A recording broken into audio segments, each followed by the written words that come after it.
अगर घर पोथ यी तो बाजार कुकीज अन्न जरूरत कहें बिस्किट अन्न जरूरत कहें हेको चाय सर्व कर सन डार्क चॉकलेट कुकीज तैयार तो सन वाइट चॉकलेट कुकीज तैयार।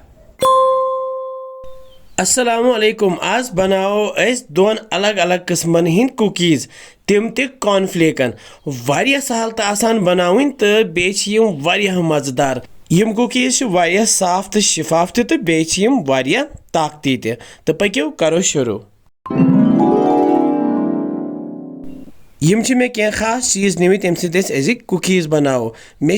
ओड किलो निमुत कॉर्नफ्लेक्स बे यम डार्क चॉकलेट तो बेयम वाइट चॉकलेट तमित 400 ग्राम दोनवे यम दुध 200 ml बे मे कौल मन 4 चमच निमित खंड बे मे यह चॉकलेट पाउडर निमुत तो यम सारी चीज यम कर बह कॉर्नफ्लेक कुकीज बनावनस मज इस्तेमाल तो वो तो यपर खुल मे चॉकलेट तो 200 ग्राम त्रे मे इन कौलन मज तो बे त्रा बह 200 ग्राम यम कॉर्नफ्लेक्स तमन मज तो गोथी अन मे ताव ताय मज त्रो मे आब तो ग्रैकनो मे आब तो ये मज थो बोड़ शीशु बान तो अथ मज त्रोक गोथम डार्क चॉकलेट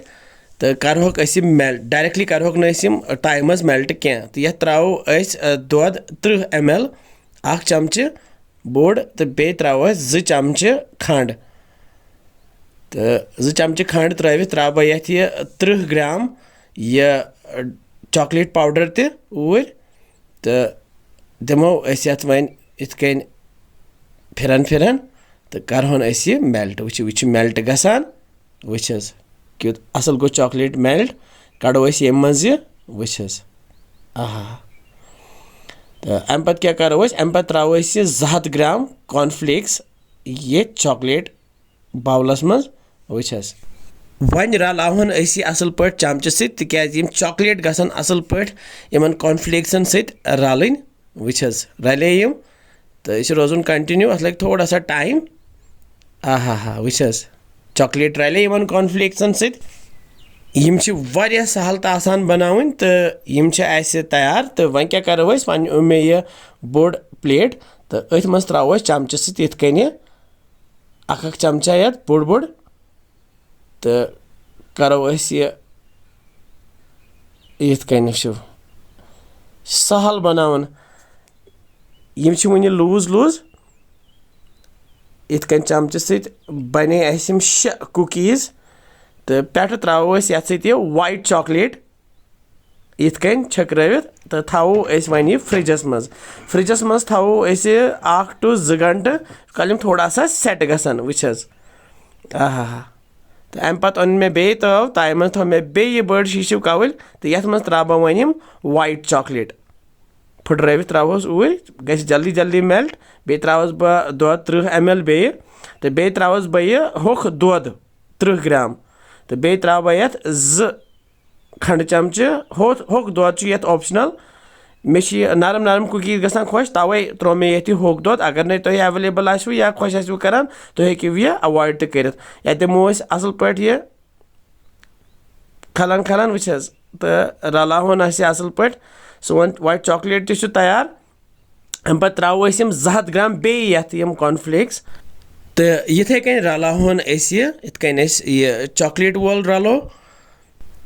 कॉर्नफ्लेक्स रले इन वाइट चॉकलेटन तैयार तो इथे कन तुलो चमच यम वाइट चॉकलेट कुकीज त्रोक ये बड़िस प्लेटस मज अके इथकन डार्क चॉकलेट कुकीज बनाए इथे कन बनाओ वन वाइट चॉकलेट कुकीज बने इथकन प्लेटस मज 6 तो वन त्रो पे यह चॉकलेट सिरप लाइन इथकन वुस अम सह खूबसूरत बासान डेकोरेटिव इन थो दोनवे फ्रिजस मज तो करोक 2 घंटे पत अम मज नेबर सन डार्क चॉकलेट कुकीज तैयार तो सन वाइट चॉकलेट कुकीज तैयार यम टोकरी मज वो कत्या कुकीज द्राय मे वन ट्रांसपेरेंट डब तो अत मे पे लिखमुत तारीक खान स्पेशल कुकीज तम स्पेशली तो ये मज करो पैक वन वुस अगर बाजार से अनान कम से कम 200 रुपये 1 डब इन थो वाइट कुकीज ये मज आहा हा वुस क्युत डब गो तैयार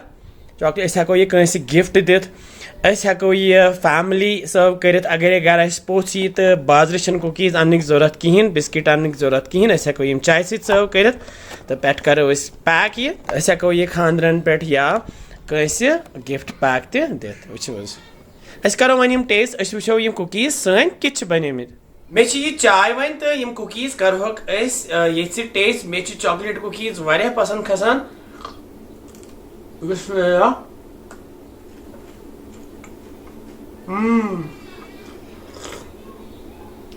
वारिया जबरदस्त कुकीज चॉकलेटी तो बे क्रंची तो वारिया मजेदार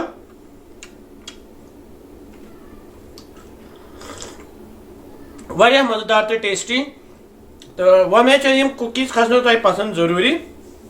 तो तुम बनयु यम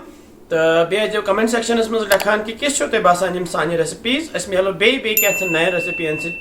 तुत कल थो पुन ख्याल बिहियो रबस हवाल अस्सलाम वालेकुम।